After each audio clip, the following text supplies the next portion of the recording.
बिस्मिल्लाहिर्रहमानिर्रहीम। अस्सलामुअलैकुम। MG news पे खुश आमदीद। शहरी की 50 रुपए के नोट की गट्टी खुल गई। सड़क पर हर तरफ नोट ही नोट। बाखबर ज़राए के मुताबिक इस्लामाबाद एक्सप्रेस वे पर किसी शहरी की 50 रुपए की नोट की गट्टी खुल गई।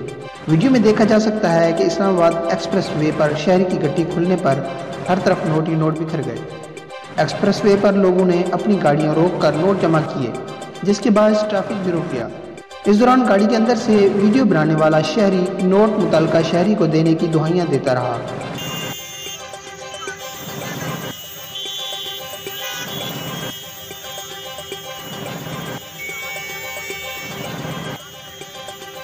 तो यार रोजे रखे हुए खुदा का खौफ करो।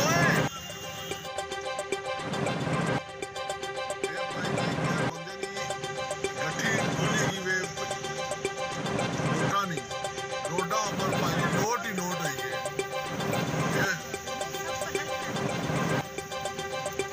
यार जिसके है उसको दे दो उठा के।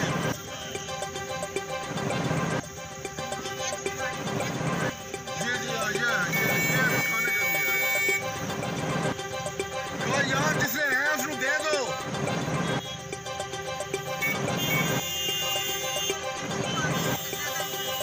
अगर वीडियो अच्छी लगी हो तो इसको लाइक करें और दोस्तों के साथ शेयर करें। अगर आप हमारे चैनल पर नए हैं तो हमारे चैनल को सब्सक्राइब करें।